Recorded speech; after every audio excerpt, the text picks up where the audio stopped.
BSC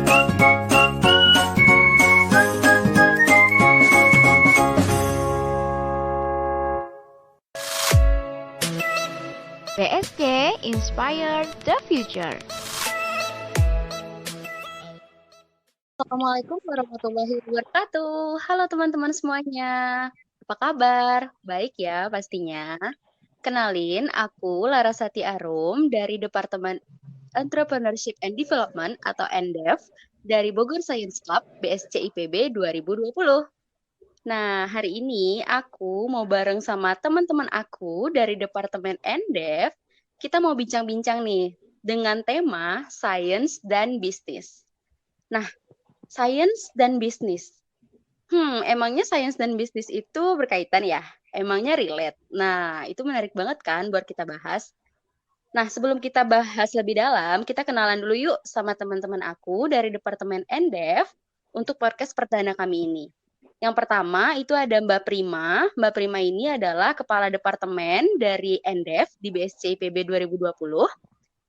Terus ada Mbak Arini, Mbak Esther, dan juga Mbak Wiranti. Oke, langsung aja ya. Kita mulai. Halo Mbak Esther. Halo Mbak Laras. Ya, Mbak Esther ini mahasiswi di IPB Pasca Sarjana, ambil agribisnis ya Mbak?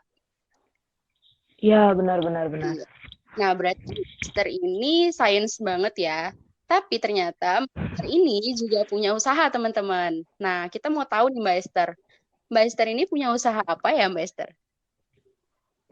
Ya, jadi saya punya usaha sampingan biar nggak cuma belajar teori tentang agribisnis di kelas, tapi saya merasa saya perlu mempraktekkan ilmu atau teori yang saya peroleh. Salah satunya dengan mengikuti atau menjalani bisnis itu tadi. Bisnisnya itu masih ya bisnis kecil-kecilan, praktek gitu tentang ini reseller produk-produk Nusantara. Jadi saya bekerja sama dengan salah satu perusahaan namanya perusahaan Timurasa begitu. Oke, wah menarik banget ya Mbak Esther. Pengen out of the box gitu, nggak cuman ya, Iya. gitu ya Mbak. Iya. Mbak Esther tadi kerja sama perusahaan yang namanya Timurasa ya Mbak. Kalau boleh tahu Iya benar. bidang usahanya di bidang apa ya Mbak? Jadi itu di bidang pertanian. Jadi mereka itu mengumpulkan, membeli produk-produk dari wilayah-wilayah di Indonesia seperti coklat, biji kenari, terus ada kelor, ada banyaklah produk-produknya. Terus mereka mendesain ulang atau membuat label yang lebih cantik gitu loh, biar bisa diterima oleh masyarakat. Karena yang kita tahu pada umumnya produk-produk Nusantara itu belum terlalu cantik untuk marketingnya. Jadi si Timurasa ini membuat label yang lebih cantik, packaging yang lebih menarik begitu, sehingga bisa diterima oleh konsumen. Dan kualitasnya juga menjadi lebih baik begitu. Oke, wah dari produk-produknya Laras bisa ambil, berarti dari produk-produk tersebut tetap relate ya Mbak sama jurusan yang sedang Mbak Esther ambil. Iya benar, masih di bidang pertanian. Iya, jadi nggak menutup kemungkinan gitu untuk kita yang dari science untuk juga bisa mulai bisnis dari latar belakang kita itu dari mana gitu ya Mbak? Iya benar-benar. Oke. Untuk total produksinya sendiri Mbak Esther dalam 1 bulan itu biasanya berapa sih Mbak total produksinya dan targetnya itu biasanya ke siapa aja gitu Mbak? Jadi tadi sudah saya jelaskan bahwa tadi itu ya reseller. Saya reseller dari perusahaan Timurasa ini. Karena ini masih coba-coba ya. Jadi baru dimulai di bulan Oktober. Untuk sekarang baru membeli 1 kali di sana. Jadi masih tahap pembelajaran, kan masih mengenal konsumen-konsumennya. Sejauh ini yang membeli produk dari Timur Rasa ini konsumen-konsumen dari pekerja kantoran begitu. Karena level kualitasnya menentukan harga, jadi sepertinya kurang cocok untuk teman-teman mahasiswa begitu. Oke, oke, oke. Karena emang seorang pebisnis itu ketika memulai itu pasti dari bawah ya Mbak ya. Jadi kalau Mbak Esther Iya baru mulai benar. dari masih belajar gitu ya Mbak. Iya Untuk iya targetnya kemana itu kan ceritanya. iya. Oke. Nah sepanjang dari bulan Oktober ini Mbak Esther udah mulai. Apa aja sih Mbak kendala yang Mbak Esther temuin ketika melakukan usaha ini? Yang pertama ya jujur saja ini kemarin termasuk nekat ya ambil bisnis sampingan dan bersama Timur Rasa ini. Niat awalnya itu untuk membantu mempromosikan produk-produk Nusantara itu. Terus ketika memutuskan untuk menjadi reseller, awalnya ya happy-happy aja, ya nanti bisalah gampang. Terus ketika dijalani, ketika mulai iklan-iklan di WA, awalnya tangkapannya itu apa ya, sepi ya, kok nggak ada yang komen, mau beli ini, mau beli itu, tanya-tanya produknya gitu. Tapi lama-kelamaan jadi biasa gitu, diposting aja. Kalau misalkan satu hari ada yang komen, terus tanya, itu udah bersyukur banget, itu udah cukup lah. Walaupun nggak beli, nggak apa-apa. Setidaknya ada pengalaman bagaimana cara memasarkan produk, gitu. Kayaknya kendala utamanya itu sih Mbak, mencari konsumennya, mengenali pasarnya, begitu. Oke. Wah, relate banget ya Mbak. Karena yang namanya usaha itu kita nggak boleh pantang menyerah ya Mbak. Kalau Iya. sehari nggak coba lagi ya Mbak ya. Mm-mm. Kalau misalnya besok ada yang tanya, wah makin semangat. Iya. Oke, oke. Kalau gitu Laras mau beralih ke Mbak Arini. Halo Mbak Arini. Halo Mbak. Iya, Mbak Arini ini punya latar belakang di bidang budidaya perairan ya Mbak? Iya benar Mbak. Ya, masih relate banget lah sama sains ya Mbak ya. Mbak Rini ini juga punya bisnis di bidang agro aquaculture, bener ya Mbak? Iya benar banget Mbak. Nah, boleh diceritain nggak Mbak, gimana sih Mbak bisnis agro aquaculture itu gitu? Jadi saya dan keluarga saya itu ada buka usaha ya. Nah awalnya kan abang saya itu dia buat kolam terpal di rumahnya. Nah mulai dari sekitar tahun 2019 itu dia mulainya. Terus saya pun ngebantu sama abang saya apa namanya sama-sama mulai usaha ikan gitu kan, dari mulai pemeliharaannya dan juga sama pemasarannya gitu. Oke, berarti latar belakangnya selain dari ilmu juga dari bisnis keluarga gitu ya Mbak ya? Iya Mbak. Hampir mirip nih Mbak sama pertanyaan sama Mbak Esther tadi. Mbak kan mulainya dari 2019 ya Mbak.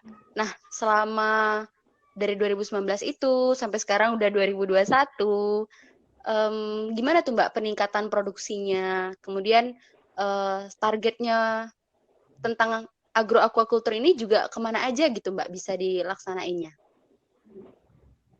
Kalau untuk peningkatannya sih alhamdulillah ya udah lumayan banyak pelanggannya gitu ya, karena kan kita juga ada ngelakuin banyak itu promosi gitu kan di Facebook maupun di media sosial lainnya kan. Nah jadi untuk kedepannya ini targetnya kita itu bisa masuk ikan ke pasar gitu, karena kita kan kebanyakan kan saat ini kan pasarnya itu ke daerah-daerah gitu ya. Nah ini juga kita maunya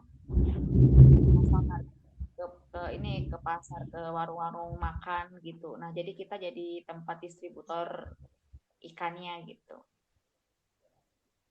Oke. Hmm, kendalanya nih Mbak, kendala dalam melaksanakan usaha ini. Kan kita itu punya basic science dan kebetulan usaha yang kita lakuin itu juga dalam bidang science. Nah, ada nggak sih Mbak peran atau misalnya manfaat dari ilmu yang kita pelajari di bangku kuliah ketika kita bisnis dengan latar belakang kita yang science itu bisa terselesaikan masalahnya. Nah, pernah nggak Mbak Rini nemuin kendala terus Mbak Rini bisa nyelesainnya gitu? Nah, kalau kendala pastinya ada ya Mbak ya, terutama di apa namanya usaha ikan itu. Nah, untuk aplikasi sainsnya itu jelas ada, dan saya juga ngerasakan manfaat ilmu yang saya dapat di bangku kuliah itu saya terapkan pada pada masalah-masalah yang timbul pada saat saya ini apa namanya usaha ikan gitu, baik itu tentang masalah di pemeliharaannya kayak gitu, masalah teknisnya juga. Oke, berarti ilmu yang Mbak dapat di bangku kuliah itu justru lebih bermanfaat ya Mbak ketika Mbak melaksanain bisnis tentang aquaculture ini. Iya, uh, bermanfaat banget Mbak. Soalnya karena apa namanya itu apa namanya karena dari situ juga saya dengan abang saya yang bukan latarnya perikanan, jadi kami itu sering diskusi gitu, ini bagaimana ngatasi masalah ini gitu, bagaimana teknisinya begini. Wah, menarik banget ya Mbak. Jadi saling melengkapi gitu. Nah, benar Mbak. Terus dia Saling juga melengkapi. abang saya juga bagian pemasarannya, terus saya bagian pemeliharaannya begitu. Jadi saling melengkapi kitanya. Oke. Berarti kelihatan banget ya Mbak. Dengan latar belakang kita yang science, kita juga bisa terjun di bidang bisnis dan ternyata ilmu yang kita dapat itu bisa dikolaborasiin sama teman-teman yang lain atau partner kita yang mungkin nggak punya atau nggak dapat ilmu itu di bangku kuliah gitu ya Mbak. Iya, benar banget Mbak. Oke, wah menarik banget nih teman-teman. Nah, kalau gitu Laras mau pindah ke Mbak Prima. Halo Mbak Prima. Halo. Iya, Mbak Prima ini teman-teman adalah kepala departemen dari NDEF di BSC IPB. Nah, Mbak Prima ini sendiri punya latar belakang dari kimia ya, Mbak? Iya, betul, Mbak. Nah, teman-teman bisa bayangin dong kimia gitu, sains banget gitu kan. Tapi gimana ceritanya nih Mbak Prima bisa terjun di bidang entrepreneurship dan bahkan bisa jadi kadep kepala departemen di NDEF BSC 2020. Nah, kita pengen tahu nih, Mbak Prima, gimana sih Mbak tipsnya atau tim and time managementnya ketika kita akan melaksanakan bisnis sementara kita ini kan latar belakangnya science. Kita mungkin juga punya kegiatan lain atau proyek penelitian lain, tapi kita juga pengen bisnis gitu. Nah, gimana tuh Mbak tim dan time managementnya yang baik? Oke, wah pertanyaannya bagus ini. Sebelumnya ya seperti yang Mbak Laras bilang kan, aku tuh kimia nih jurusannya, tapi kok bisa sih entrepreneurship? Istilahnya kan itu dua bidang yang kalau orang bilang itu tuh sangat berjauhan lah, maksudnya sangat ya hampir sangat tidak relate gitu kan. Nah, aku cerita dulu nih background aku, kan kita untuk BSC kan organisasinya pasca ya. Nah, kalau untuk sarjana dulu aku tuh di UIN Jakarta, terus aku juga aktif organisasi namanya Koperasi Mahasiswa ya, jadi istilahnya itu tuh badan usaha lah yang bergerak di bidang entrepreneurship dan ekonomi kerakyatan. Nah, kenapa aku bisa nyemplung ke sana sebenarnya? Intinya satu sih gitu, kita setinggi apapun mungkin jabatan kita, pada akhirnya kalau misalnya kita kerja sama orang, kita tetap statusnya buruh, karyawan, ataupun yang lain gitu kan. Tapi ketika kita punya usaha sendiri, kita adalah bosnya, itu yang pertama. Terus kedua, aku cenderung orang yang tidak mengkotak-kotakan ilmu. Jadi kayak, oh kamu kimia, jadi kamu tuh belajarnya kimia aja, jangan belajar yang lain gitu. Oh kamu tuh misalnya fisika, udah kamu tuh ahli fisika aja, jangan belajar yang lain. Nah, aku tuh bukan yang kayak gitu loh. Jadi sebisa mungkin untuk belajar yang lain, nggak ada salahnya mungkin kita misalnya bisa hukum tapi juga bisa bisnis, atau kita bisa bisnis tapi kita juga bisa sains, ibaratnya kayak gitu. Nah akhirnya dua hal itu memicu nih aku masuk ke dunia ini gitu. Dunia ini artinya dunia entrepreneurship ya maksudnya. Nah pas masuk terjun, oh ternyata ini tuh cocok. Dan pertama ya, kita hidup tentu butuh uang kan, nggak modal ngomong doang terus bisa hidup, enggak kan. Nah dari entrepreneurship ini organisasinya bisa menghasilkan uang gitu loh. Memang uang bukan tujuan utama, tapi ya kita membutuhkan uang, mau tidak mau harus diakuin itu kan. Nah satu-satunya organisasi mungkin atau hal yang bisa kita capai untuk mendapatkan uang ya entrepreneurship. Yang kedua ya bekerja dengan orang kan. Nah itu sih. Nah, terus menurut pertanyaan Mbak Laras, gimana sih time dan tim manajemen yang baik? Kalau untuk time nih ya, waktu, kita kan tahu ya, kalau misalnya di sains atau di apapun itu, apalagi di IPB, tugasnya banyak ya, unlimited gitu kalau kata orang.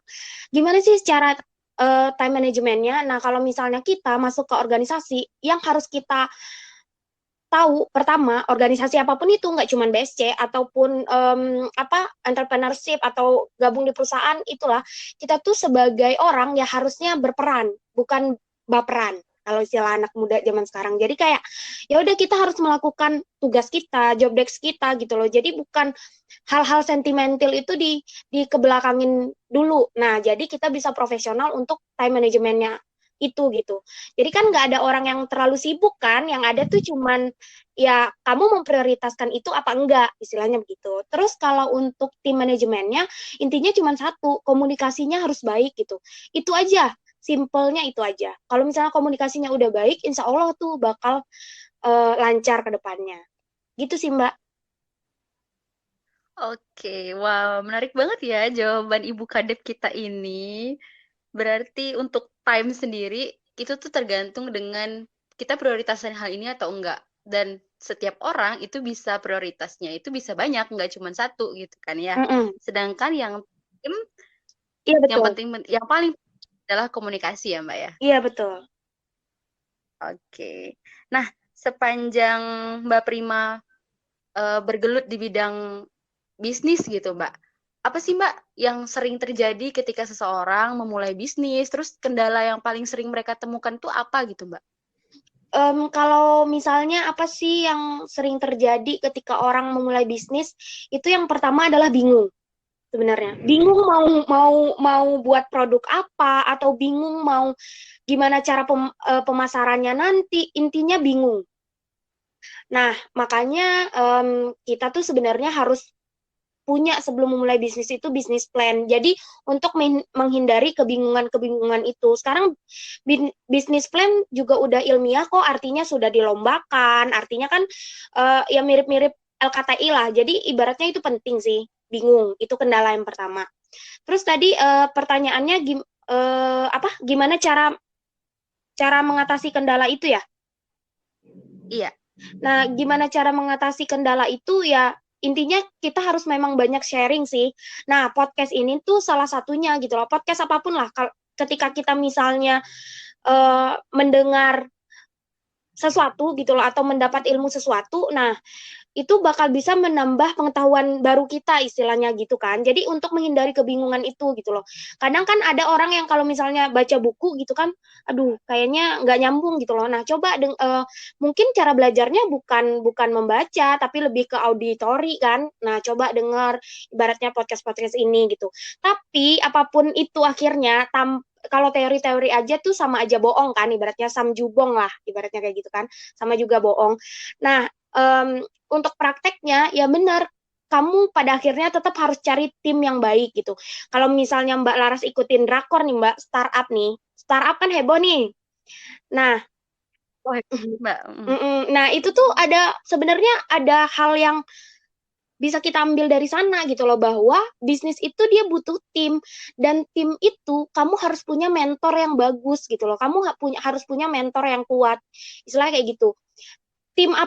Tim ya kan diceritain itu ya, tim yang kuat ya pada akhirnya dia bakal dapat keuntungan yang bagus kan, istilahnya kayak gitu. Dan mentor yang bagus pada akhirnya usaha kita akan berkembang pesat. Intinya kendala-kendala yang kita dapati di awal, bingung di awal itu. Nah, ya kita harus punya tim dan mentor yang kuat. Dan itu insya Allah tuh akan mengurangi kebingungan kita tadi, dan insya Allah bakal bikin bisnis kita berhasil. Gitu, Mbak. Wah, setuju banget nih Mbak Laras, setuju banget sama jawaban Mbak Prima barusan. Perluaslah relasi, perluaslah jaringan, maka ilmu itu akan datang. Tapi ilmu itu nggak bisa sekedar diteoriin aja, harus dibuktiin. Karena kalau nggak sama juga bohong, seperti kata Mbak Prima tadi ya Mbak. Iya, betul sekali Mbak. Mantap. Oke, mantap, mantap. Oke, terima kasih Mbak Prima atas jawabannya. Mbak Esther, Mbak Arini. Tadi kan kita udah nanyain Mbak Esther nih tentang gimana sih bisnis di bidang agroteknologi, terus Mbak Arini yang di bidang agroagrikultur, kemudian Mbak Prima udah kasih tips dan trik yang menarik banget tentang team and time management. Nah, sekarang Laras mau beralih ke teman Endef Laras yang lain, yaitu Mbak Wiranti. Halo Mbak Wiranti. Halo Mbak Laras. Nah, Mbak Wiranti ini teman-teman punya latar belakang pekerjaan di bidang sertifikat SNI ya Iya Mbak ya? betul, saya di BSN. Nah, Mbak Wiranti ini di BSN teman-teman. Wah, menarik banget kan? Kita pengen tahu nih Mbak Wiranti, gimana sih gitu kan tentang SNI. Nah, pertanyaan Laras Mbak, ketika seseorang atau suatu tim memulai usaha untuk membuat suatu produk ataupun barang yang lain. Nah, kenapa sih Mbak harus punya gitu sertifikat SNI? Benefitnya tuh apa gitu Mbak? Oke, sebetulnya benefitnya banyak sekali sih Mbak, baik untuk dari sisi produsen maupun konsumen. Untuk konsumen, pertama, suatu produk yang sudah ada tanda SNI di kemasannya, bisa dibilang bahwa produk tersebut sudah terjamin kualitasnya, karena produk tersebut sudah melalui beberapa tahapan proses penilaian, pengujian di laboratorium, ataupun pemeriksaan-pemeriksaan, dan hasilnya dinyatakan bahwa produk tersebut sudah memenuhi standar, sudah memenuhi SNI, sehingga aman untuk digunakan oleh masyarakat. Jadi produk ber-SNI itu bisa dibilang bahwa konsumen tidak perlu ragu lagi kalau untuk memakai produk yang sudah ber-SNI, karena produk tersebut sudah melalui serangkaian pengujian tadi, dan konsumen tidak perlu repot-repot untuk melakukan pengujian sendiri gitu. Bagi produsen banyak juga manfaat yang bisa diperoleh, diantaranya produsen bisa menghemat biaya produksi karena penerapan SNI pada produk itu bisa mengurangi tingkat reject produk, Mbak. Karena ada beberapa persyaratan yang meminta untuk menerapkan sistem manajemen yang baik dari sisi produksi maupun manajemennya. Kemudian bisa meningkatkan produksi juga karena produksi dilakukan secara efektif dan efisien, juga sustain. Lalu bisa meningkatkan kepercayaan konsumen. Selain itu, SNI juga bisa mempercepat proses transaksi perdagangan karena produk yang diperjualbelikan tidak perlu diuji berkali-kali. Sudah lolos SNI berarti sudah memenuhi standar yang berlaku di Indonesia. SNI juga bisa dijadikan salah satu persyaratan pasar. Nah, contohnya nih di pengadaan pemerintah. Nah, sekarang pengadaan pemerintah sudah mensyaratkan produk-produk yang diperjualbelikan sudah bertanda SNI. Gitu Mbak Laras.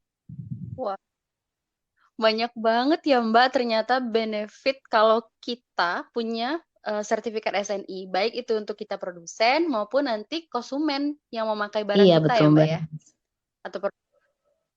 Oke, nah dengan sebegitu banyaknya benefit tentang sertifikat SNI ini nih Mbak, gimana sih Mbak alur supaya ketika suatu usaha itu ingin punya standar Oke, SNI itu? sebelumnya saya jelaskan sedikit ya, SNI itu tidak hanya untuk produk Mbak. Jadi SNI untuk produk misalnya seperti SNI helm, SNI air minum seperti itu.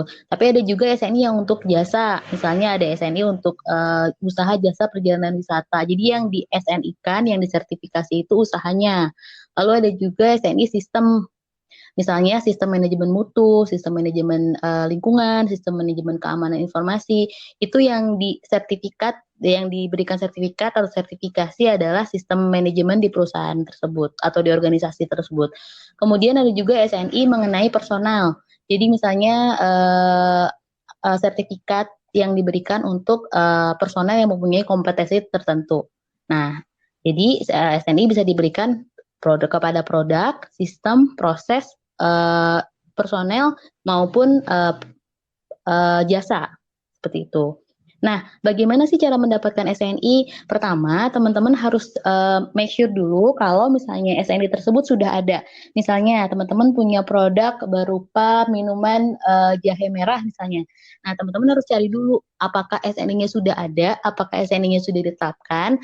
Caranya teman-teman bisa mengunjungi websitenya BSN. Nanti bisa dicari dengan kata kunci misalnya minuman jahe merah. Nah, nanti jika sudah ada SNI-nya, berarti nanti teman-teman tinggal lihat spek persyaratan mutu yang ada di SNI tersebut. Biasanya untuk makanan itu ada batasan-batasan, misalnya ada batasan cemaran mikroba seberapa, ada batasan cemaran kimia bagaimana, lalu mutunya seperti apa, kadar airnya berapa, seperti itu. Kemudian, jika teman-teman sudah merasa yakin produknya sudah memenuhi standar tersebut, teman-teman bisa cari lembaga sertifikasi produk yang bisa mensertifikasi produk teman-teman. Carinya di mana? Bisa juga melalui websitenya BSN. Nanti ada informasi produk ini bisa, produk jahe merah ini misalnya sudah bisa diujikan di LS Pro di mana saja. Nanti bisa lihat juga alamatnya di Jawa atau di luar Jawa. Nah, kemudian nanti teman-teman bisa menghubungi LS Pro-nya untuk proses sertifikasi selanjutnya. Nanti biasanya teman-teman akan dilakukan pengecekan berupa audit. Jadi nanti ada audit sertifikasi, ada juga pengujian produk. Jika semua prosesnya lancar, nanti teman-teman bisa mendapatkan sertifikat SNI dan sudah bisa membubuhkan tanda SNI di produknya. Itu Mbak Laras singkatnya. Wah, ini ilmu baru banget nih Mbak buat Laras pribadi nih ya Mbak, dan semoga juga menambah ilmu buat teman-teman yang lain. Nah, kalau gitu nih Mbak, misalnya kita udah pengen ngajuin sertifikat SNI dan udah diakui. Nah, prosesnya itu berapa lama sih Mbak? Dan biasanya membutuhkan biaya itu kisaran berapa ya Mbak? Kalau untuk masa proses sertifikasinya itu beda-beda Mbak, tergantung dari produk yang akan disertifikasi. Dan nanti kan pada saat proses sertifikasi itu ada biasanya temuan dari auditornya berupa ketidaksesuaian. Nah, nanti prosesnya tergantung dari kecepatan organisasi atau perusahaan untuk menutup ketidaksesuaian itu. Semakin cepat juga keluar sertifikatnya. Rata-rata sih sekitar beberapa bulan Mbak untuk proses sertifikasinya, dari mulai pendaftaran, nanti diminta mengajukan beberapa dokumennya nanti diperiksa, kemudian jika ada yang kurang nanti diminta untuk dilengkapi. Nanti ada proses bolak-balik seperti itu. Kemudian baru bisa melakukan audit lapangan. Setelah itu baru nanti ada informasi mengenai ketidaksesuaian, ditutup. Jika sudah selesai langsung bisa mendapatkan sertifikat begitu. Jadi tergantung dari kecepatan organisasi merespon ketidaksesuaiannya. Nah, kalau sudah dapat sertifikatnya berlaku berapa lama itu juga kembali lagi kepada produknya, karena ada yang dinamakan skema sertifikasi, dan itu nanti proses audit dan masa berlaku sertifikat juga jadi berbeda-beda. Ada sertifikat yang hanya berlaku untuk satu batch produk. Jadi setiap satu batch harus sertifikasi lagi, harus sertifikasi lagi. Contohnya itu untuk produk SNI pakaian bayi.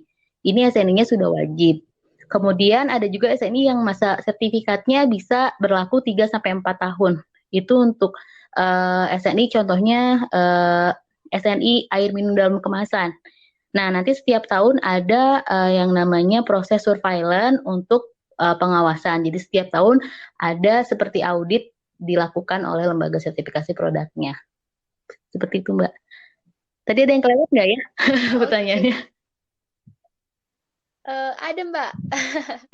Untuk biayanya nih Mbak, bocorin dong Mbak, berapa sih Mbak kisaran biaya kalau mau ajuin sertifikat SNI itu? Kalau untuk biaya itu berbeda-beda lagi Mbak. Jadi BSN tidak mengatur tarif untuk sertifikasi. Jadi nanti untuk sertifikasi memang produsen datang langsung ke LS Pro, dan LS Pro itu berbeda-beda juga, kan ada yang BUMN, ada yang pemerintah, ada yang swasta. Nah, mereka memang dibebaskan untuk mengatur tarifnya sendiri. Makanya memang kalau nanti teman-teman mau sertifikasi, boleh banget untuk membandingkan harga satu LS Pro dengan satu LS Pro yang lain, termasuk nanti pertimbangannya misalnya lokasi, karena mungkin nanti ada audit lapangan yang harus dibiayai. Dan beberapa LS Pro juga punya program insentif untuk UKM. Jadi nanti untuk UKM ada beberapa LS Pro yang menawarkan tarif yang lebih rendah, gitu Mbak. Jadi nggak bisa disamain nih Mbak, karena beda-beda setiap LS Pro harganya.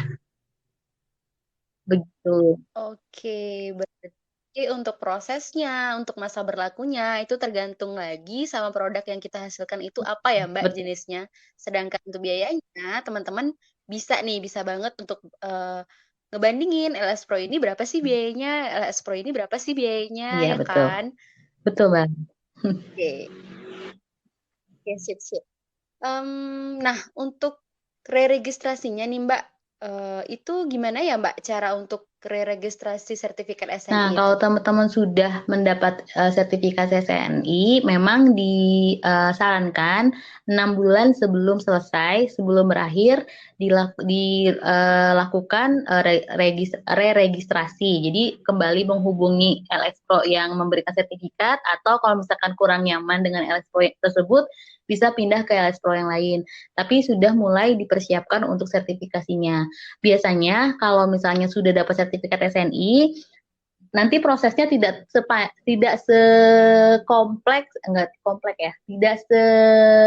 sebanyak ketika saat registrasi awal, begitu Mbak. Jadi kan nanti hanya poin-poin tertentu yang dicek, biasanya nggak seluruh poin. Oke, berarti re-registrasi itu jauh lebih Ya, sederhana betul. gitu ya Mbak, dibanding baru akan mengajukan sertifikat SNI. Wah, mantep banget nih Mbak jawaban dari Mbak Wiranti. Oke,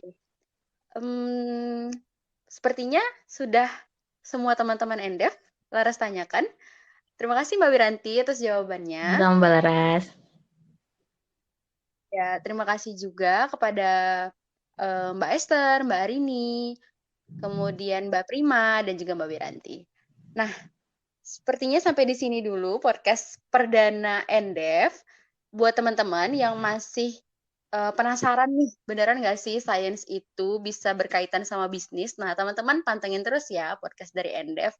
Karena di podcast-podcast berikutnya itu akan ada Mbak Wafia, Mbak Maric, di mana Mbak Wafia dan Mbak Maric ini juga anggota dari NDEF.